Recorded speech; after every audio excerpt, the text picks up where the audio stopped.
So in a recent video, I talked about every team's most disappointing player so far to start off the year. And today I'm going to be doing the opposite of that. We're going to be more positive. We're going to talk about every team's most surprising player so far in a good way. So maybe they didn't have any expectations this year and they're becoming a real rotational player for that team. But maybe they had somewhat of an expectation going into this year and they're shattering that so far. And like always, if you agree or disagree with what I say about your favorite team, let me know down below. Let's get into this. So to start things off, I'm going to talk about Tari Eason of the Houston Rockets. I did not expect the Houston Rockets to be this good as a three-point shooting team going to the year, especially when Fred VanVleet went down with an injury. Dorian Finney-Smith is also still out, and this team has just stepped up. They're taking the fewest amount of threes in the NBA, but they're all high-quality shots right now. Reed Shepherd has taken a leap so far this year, as well as Tari Eason, who was one of the notable 2022 draft picks that did not sign a rookie extension last offseason. And Eason right now is definitely earning himself some more money. He's shooting around 53% from three on about 5 attempts a night. He's averaging 12 points, 5 rebounds, and he is money right now as a corner three-point shooter. He's shooting 64% on corner threes. He's shooting 76% around the rim, and we know how good of a defender Tari Eason as well. At 24 years old, he's taking a nice leap here in year number 4. We thought it could be a little bit iffy after both sides could not agree to a contract extension in the offseason. He didn't have the best opening night game against the Oklahoma City Thunder, but he has turned it around. The Rockets have one of the best offensive ratings in the NBA, and it's because Eason has stepped up as a bench player, a nice 3-and-D piece for the Rockets going forward. And yeah, like I said, it's definitely going to earn him a nice contract in the offseason if he continues to play this way. Unfortunately, he's dealing with a shoulder injury right now, but for the Dallas Mavericks, I'm going to talk about PJ Washington. A lot of the players on the Mavericks this year have been disappointing so far, with Anthony Davis already being injured. D'Angelo Russell and Klay Thompson cannot shoot the ball whatsoever. And you may look at PJ Washington's efficiency, around 45% from the field, 24% from 3, 65% from the free throw line. Not flashy whatsoever, but if you're watching the Mavericks games, especially with Anthony Davis hurt, PJ Washington is stepping up as somebody that is at least trying to create some shots and opportunities for teammates in the half court. PJ Washington is giving 100% effort on the defensive end of the floor, with a bunch of guys being banged up this year, including Daniel Gafford at times, Derek Lively at times. We know Kyrie Irving is not coming back until we get to the 2026 calendar part of the year, and when he was out there, PJ Washington was arguably the Mavericks' best player. They're putting a lot of pressure on Cooper Flagg, who's still 18 years old, and PJ Washington has helped out Cooper Flagg a little bit to delegate to Washington, who has stepped up this year and an increase in workload. I feel like Najee Marshall, Klay Thompson, D'Angelo Russell, Jaden Hardy, even Cooper Flagg have kind of struggled right now with the increase in workload. You could definitely give a shout out to Max Christie, somebody that is stepping up for the Dallas Mavericks as well. So I think it's like a most surprising player in a good way with PJ Washington and Max Christie right now. But Mavericks fans, let me know what you think. So for the San Antonio Spurs, you could go with a couple different guys. Harrison Barnes has shown that he's just still a good role player in this league. Stephon Castle has taken somewhat of a leap here in year number 2. I think you can give a shout out to Keldon Johnson and definitely Julian Champagnie as a three-point shooter. But I want to give some love to Luke Kornet, who was one of their bigger acquisitions of the 2025 offseason. They went out and signed Luke Kornet from the Boston Celtics, and Kornet has been a monster. Now, it's been a very small sample size, only 4 games when I'm currently recording this, because he was hurt to start off the year, but Luke Kornet has been an absolute stud so far. He's shooting around 93% at the rim right now for the San Antonio Spurs. They are a much better team when he's on the floor. They're averaging around 8 points per 100 possessions less when Luke Kornet is on the floor this year, so he is making his impact shown on the defensive end of the floor. He's averaging around 11 points, 6 rebounds, a block a night here for the San Antonio Spurs, and I'm loving the Victor Wembanyama, Luke Kornet minutes. They have a great connection right now in San Antonio. They could find each other in the dunker spots, and this is exactly the backup big man that the San Antonio Spurs have been lacking over the last few years. So yeah, shout out to Luke Kornet so far in his early days in San Antonio. I was going back and forth here for the New Orleans Pelicans. I definitely want to give a shout out to what Saddiq Bey has done so far, kind of an afterthought in that Jordan Poole, CJ McCollum trade, and he's looking healthy again. He's knocking down 40% of his threes. But I want to talk about the 2 lottery picks for the Pelicans. I want to talk about Jeremiah Fears, and I want to talk about Derek Queen, who's quietly been one of the better rookies over the last few weeks. Now, Derek Queen is going to have a lot of pressure on him this year because he was the player that the Pelicans traded that unprotected pick this year to go out and get in the 2025 draft. And Derek Queen this year is averaging around 11 points, 5.5 rebounds, 2 assists a night. He's shooting about 49% from the field. And the Pelicans are not a great team this year, but one of their better 2-man lineups is when Jeremiah Fears and Derek Queen are on the floor. Jeremiah Fears is averaging around 42% from the field, 14 points, 3 assists, and 3 rebounds a night. These guys are far from perfect given that they're rookies and about 10% into their NBA careers just in year 1. But I think with New Orleans having a disappointing season so far, the rookies look like hits right now. Derek Queen and Jeremiah Fears are showing that they have immense potential in this league. It just sucks, yeah, that they don't have their first round pick this year. And I'm talking about another rookie as well. There's been a lot of disappointment so far in Memphis. John Morant's been disappointing this year. The overall team's been disappointing. KCP's been bad. Jalen Wells has taken a step back. A bunch of guys are hurt. But Cedric Coward has stepped up. The 11th overall pick in this most recent draft is averaging around 14 points, 6 rebounds, and 3 assists tonight.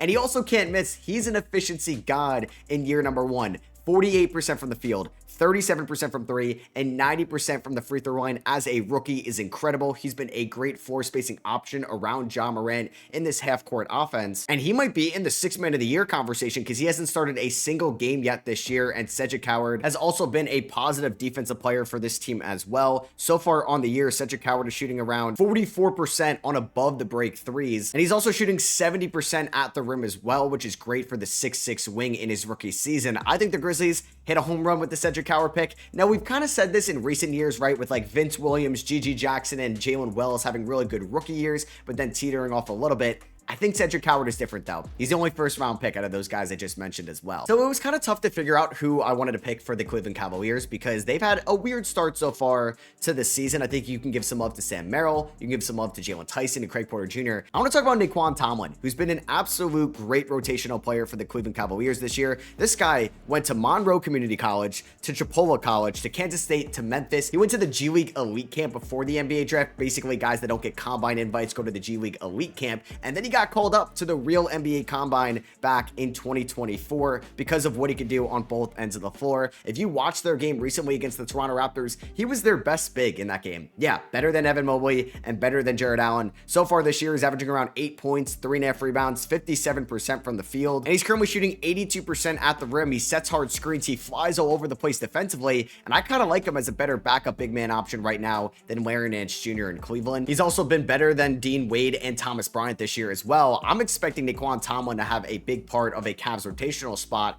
throughout this whole regular season. A nice find by Kobe Altman. All right, you can't say a lot of good things about the Indiana Pacers this year. This is just the worst injury luck you can imagine right now. Aaron Nesmith just recently went down with an injury, and if you just look at their injury report right now, it is crazy. We knew Tyrese Haliburton was going to be out for the year. Johnny Furphy, Cam Jones, Cody Martin, Benedict Mathurin, Aaron Nesmith, Obi Toppin have all been banged up this year. Andrew Nembhard missed a ton of time as well, and even the player I'm going to talk about, Quentin Jackson, is currently hurt right now with a hamstring injury, and he's going to be out for a little bit. And if you look at just the overall stats this year for the Indiana Pacers, not a lot of guys are fitting this criteria. This team is 10 games under 500. They're bottom 3 in net rating right now. But when Quinn Jackson played, he's definitely been a nice, surprising two-way player. He's 27 years old. He only appeared in 5 games, but he shot 54% from the field, 50% from 3, was averaging around 12 points, 3.5 rebounds, and 3.5 assists. If I was making this video with expectations going into the year, I thought maybe Johnny Furphy would have been brought up for this video, but I think Quinn Jackson has made the most of his small sample size this year, and I do wonder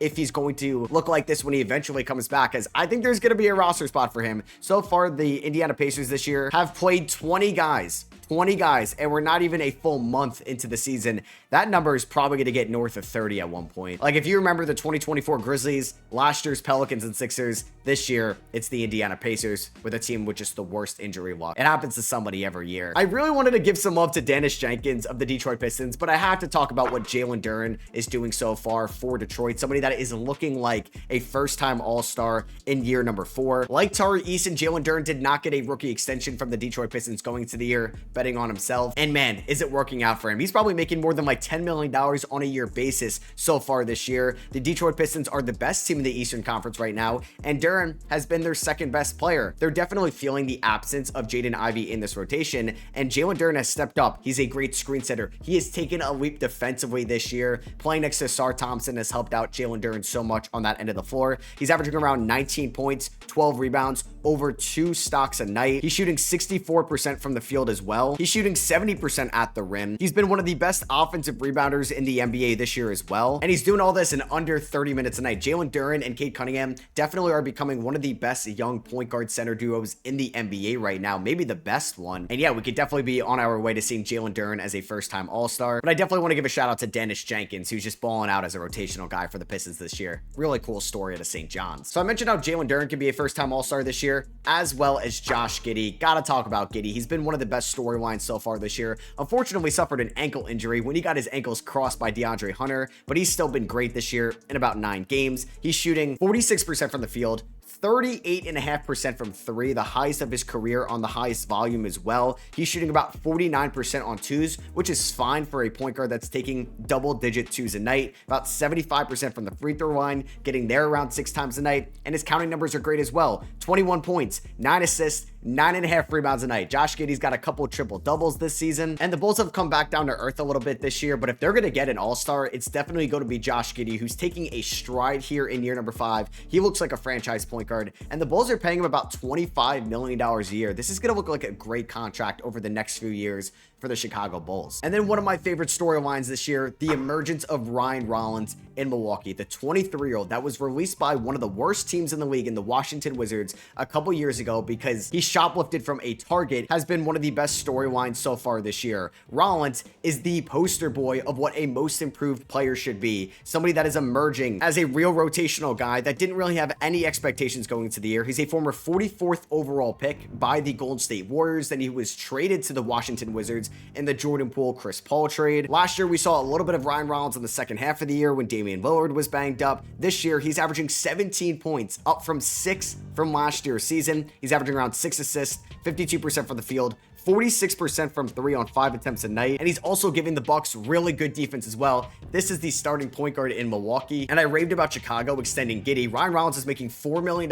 this year, $4 million next year, has a $4 million player option in 2028, and he can make himself a lot of money if he continues to play like this. And we're saying the most surprising player in the league this year, I think it's Ryan Rollins, and if I had to give a most improved player today, I'd give it to him as well. Not a lot of great candidates for the LA Lakers. You could maybe give some love to Jake Olivia, but I'm giving it to Austin Reeves. He has taken another leap this year because, like I said in the beginning of the video, not every player I'm going to talk about had no expectations going into the year. Yeah, Reeves had some expectations, but he is just exceeding those by a lot. He's averaging around 28 points, 8 assists, and 5 rebounds this year, shooting around 47% from the field, getting to the free throw line about 10 times a night. And I have seen some of the more entertaining games this year come from Austin Reeves out of anybody in the NBA. When the Lakers didn't have Luka and LeBron against the Sacramento Kings, he single-handedly beat them in 39 minutes where he scored 51 points. And then they did lose their next game on a back-to-back to Portland, but he dropped 41 points. He had 92 points in essentially 24 hours. And Reeves can be a free agent at the end of the year as well. He's going to make himself a lot of money. I'm going to be really intrigued to see how he looks when Luka, LeBron, and Reeves are all out there at the same time, because Reeves has dealt with an injury this year. But this is exactly what the Lakers needed for Austin Reeves to take a leap in his age 27 season, and he's doing that right now. Not a lot of guys have been surprising in a good way in Los Angeles for the Clippers. They've been one of the more disappointing teams in the NBA this year. Kawhi's been banged up. Bradley Beal's out for the year. Chris Paul, Brook Lopez, Nick Batum all look old. So I'm going to give some love to Derrick Jones Jr. We haven't seen enough out of like Jordan Miller, Kobe Sanders, even Cam Christie, or Yannick Niederhauser to give them this nomination. And Derrick Jones Jr. has been good for the Clippers this year. He's still one of their best defenders, arguably their best defender. He's averaging around 10 points. He's shooting 37% from 3, 56% from the field. He's also shooting 56% on mid-rangers as well, which has elevated his game a little bit more because he's still one of the better athletes in the NBA. He's a great help defender. He's a great transition defender, kind of surrounded by not a lot of great defenders in Los Angeles right now. So I want to give some love to Derrick Jones Jr., who's under a great contract for the Clippers right now, $10 million this year, $10 million next year. For the Golden State Warriors, I gotta talk about Will Richard. The 56th overall pick in the draft has been one of the better rotational players for Golden State this year. He's even started 2 games for the Warriors, averaging around 9.5 points, 2 rebounds, a steal a night, shooting 44% from 3 and 58% from the free throw line. He's shooting 77% on 2s, playing good defense for Golden State, really running in transition. And what I loved about Will Richard going to Golden State in the NBA draft is because if you watch that national championship game between the Florida Gators and the Houston Cougars, nobody could hit a shot in the first half. Everybody looked flustered and nervous, but not Will Richard. He was the best player for most of that game for the Florida Gators, who eventually won. So I know if the Golden State Warriors are ever playing in a big game this year, which I think they will be, Will Richard will step up to the occasion. He's definitely been one of the more surprising second-round picks so far in the 2025 draft, and is really looking like a good selection by the Warriors. Vibes are not good in Sacramento right now, so I don't know if their fans are going to love me saying this, but Russell Westbrook has probably been the most surprising Sacramento King because he's probably been the best Sacramento King or the second best behind Zach LaVine. When he was picked up so late in the offseason as well, he was basically picked up right before training camp started on October 16th. So far, Russ this year has averaged around 14 points, 6 rebounds, and 6 assists a night. shooting 44% from the field, 40% from 3, and 76% from the free throw line. He started about half the games this year for the Sacramento Kings. He's playing about 28 minutes a night. I'm like, are you encouraged that your best player or second best player this year is 37 years old on a 1-year minimum? No, but Russ has been playing hard every single night, still making great reads for the Sacramento Kings, and he's been objectively a good player this year. I hope a contender trades for him. And it sucks he recently got hurt, but definitely the most surprising Phoenix Sun, Grayson Allen. I talked about Ryan Rollins as somebody that could win most improved. Definitely Grayson Allen as well, who's having like a Norman Powell type season from what he did with the Clippers last year. Grayson Allen is taking almost double more shots this year in the absence of Bradley Beal, Kevin Durant, and Jalen Green is currently hurt. He's averaging around 18.5 points,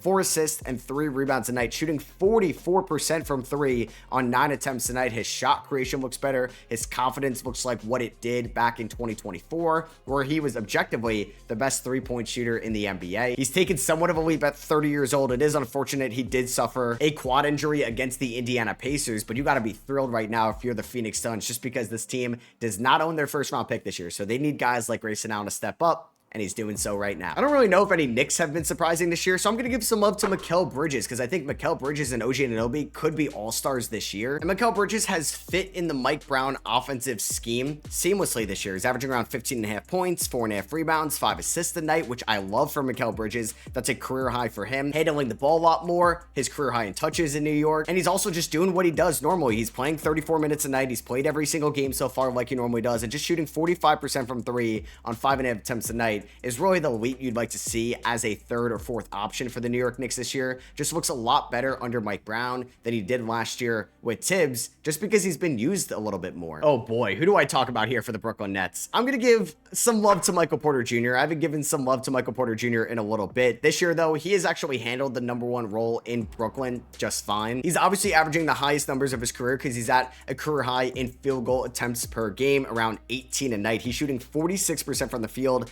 35.5% from 3 on about 9 attempts a night, 84% from the free throw line, getting there about 4 times a night, and averaging around 23 points, 7.5 rebounds. The shot selection is still all over the place. It's not what you'd like to see from a #1 option, but nobody else can really shot create or just self-create in general in Brooklyn, especially with Cam Thomas currently hurt. So I think Michael Porter Jr. has actually been fine enough in Brooklyn, and the fact that like they could maybe trade him over the next year and a half has to make that somewhat surprising, but also could give some love to Terrence Mann this year. He's been a solid player for Brooklyn. A couple of different guys you can go here for the Boston Celtics. You can give some love to Neemias Queta. I'm going to give a little bit more love to Josh Minott, who has just been a solid role player this year for the Boston Celtics. He has started 9 out of their 12 games at the moment I'm recording this. He's shooting around 47% from the field, 34% from 3, 82% from the free throw line, and giving them about 8 points and 6 rebounds a night. Minott even had a double-double this year against the Cleveland Cavaliers, who have a solid front court. He's just turned into a nice role player for the Boston Celtics, kind of an afterthought for them in the offseason as well when they made a lot of under-the-radar pickups. He's under a great contract as well,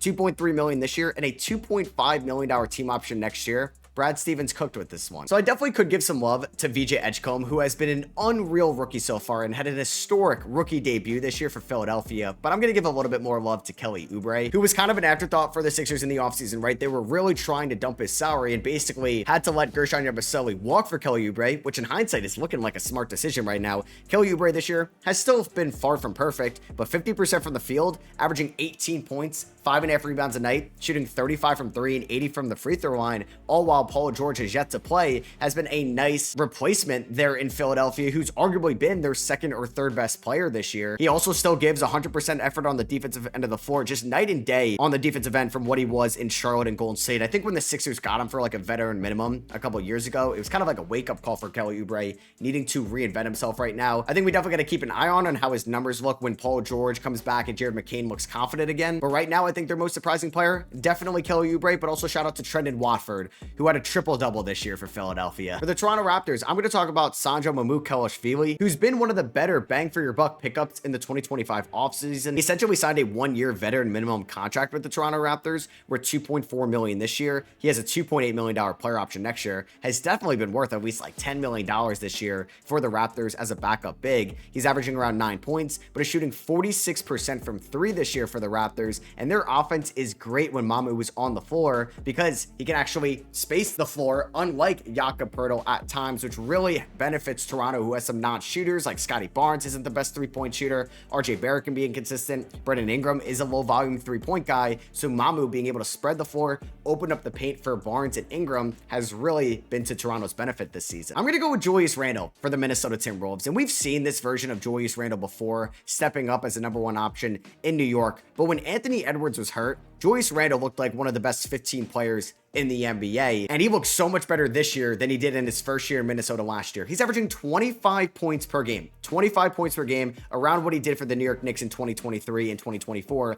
He's shooting 40% from three, which would be the second best of his career, 54% from the field, which would be the best of his career since 2019 with the Pelicans. He's shooting around 60% on twos, which would be by far the best of his career. Still getting to the free throw line 7 times a night, 88% from the stripe, 7 rebounds, and 6 assists per game. Julius Randle and Jaden McDaniels have really stepped up this year as complementary offensive pieces around Anthony Edwards. And you can say like Nasri's been disappointing defensively. Mike Conley is a little bit past his time. Rob Dillingham has been disappointing. Terrence Shannon Jr. has been disappointing. I think you got to give some decent love to Julius Randle. There's been some disappointing players in Denver right now, like Cam Johnson and Christian Brown. Tim Hardaway Jr. has looked like one of their better pickups from last offseason for essentially the veteran minimum. He'll be making $2.29 million this year, and he's averaging 11 points and knocking down his threes 46% from 3 a night on 5.5 attempts, and he's getting great looks right now playing with Jamal Murray, Aaron Gordon, and maybe the best creator in the NBA in Nikola Jokic. That is Hardaway's role. If he is not knocking down his threes, he doesn't really have much value on a basketball court in 2025, but he's knocking down those threes right now, exactly what Denver needs as a floor spacer around Nikola Jokic, and has maybe been like the 4th or 5th best Nugget this season. You can go with 2 different guys in Portland. Definitely shout out to what Denny Avdia is doing this year, taking that offensive leap, but I thought that was expected. I think Drew Holiday's looked like one of the better pickups from anybody in the 2025 offseason. This year, Drew Holiday is averaging 17 points, which would be the highest of his career since 2023 with the Milwaukee Bucks. He's averaging 8.5 assists per game, which would actually be the highest of his career in year number 17. He's also been efficient at the rim. He's been efficient from 3 and has still been a great defender for the Portland Trail Blazers. Exactly what they needed as a veteran to run this offense,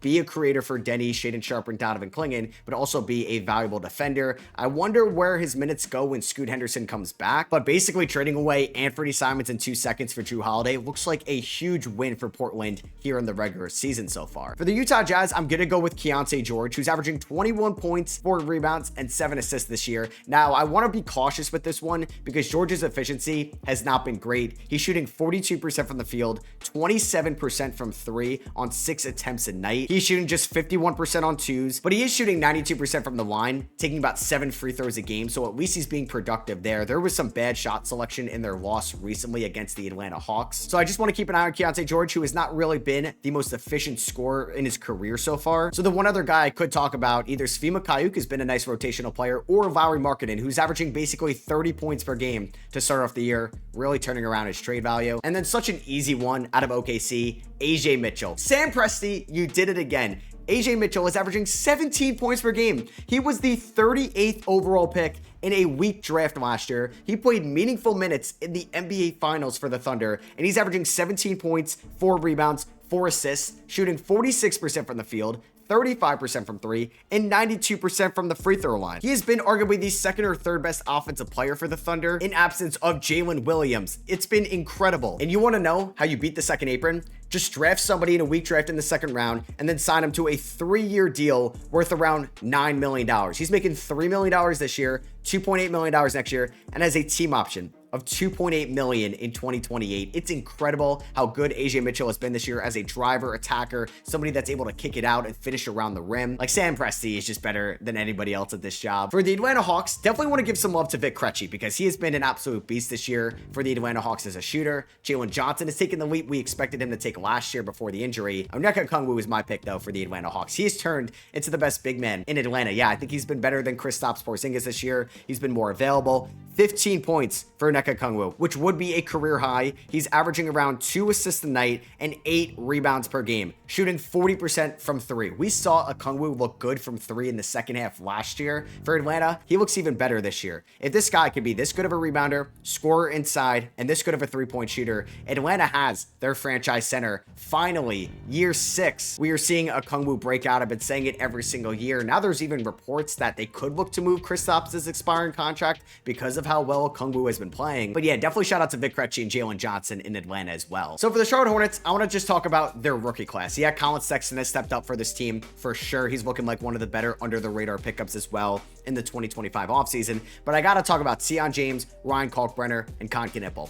Sorry, Liam McNeely, your time will come. But Ryan Kalkbrenner just doesn't miss around the rim. He's shooting 87% around the rim this year. He does not miss inside whatsoever, averaging around 10 points, 7 rebounds, and 2.5 blocks a night for a second round rookie center. Sion James also looks like a great role player they took in the second round as well out of Duke, averaging 8 points, 55% from the field, 59% from three. He was a role player at Duke last year with all their star-studded freshman talent, and that's translated perfectly to the NBA level. And then you got to talk about Con Knipple, who, in my opinion, today, when you guys are seeing this, would be my rookie of the year pick, averaging around 16.5 points, 6.5 rebounds, 45% from the field, but 40% from three and 89% from the free throw line. He has been a perfect shooter, cutter, slasher, pick and roll setter as well. I think Charlotte aced this draft class so far. My number one player in the 2024 draft has surprised me a lot this year. Alex Sarr and his breakout is here for the Washington Wizards, who are one of the worst teams in the NBA this year, which isn't too surprising. But Sarr is averaging 19 points, 8.5 rebounds, 4 assists a night, shooting 53% from the field and 35% from three.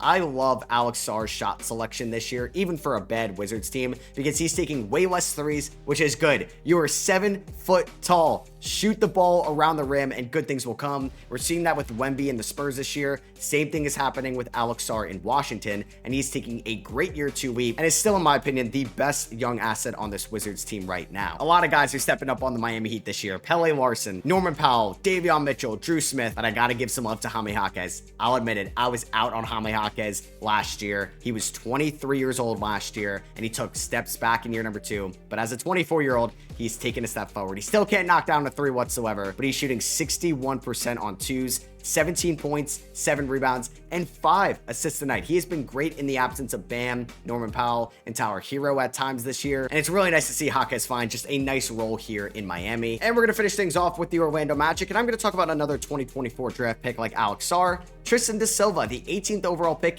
in the 24 draft, has been a really good rotational player for the Orlando Magic. Bunch of guys have been kind of disappointing in Orlando, not Da Silva. The former Colorado Buffalo is averaging around 11 points this year, 47% from the field, and what the Magic need, 3-point shooting. He's shooting 39% from three, 85% from the free throw line. He can do a little bit of everything. He's basically the jack of all trades, master of none prospect we talked about leading up to that 2024 class, and that's on display right now for Orlando. So that is gonna be for me. Hope you guys did enjoy. If you did, I would appreciate you dropping a thumbs up. Let me know if I got this right or wrong for your favorite team down below, and make sure you are subscribed because we're gonna talk about every team's best player in a video this upcoming week as well, so be on the lookout for that, and I'll catch you guys in that one. Peace.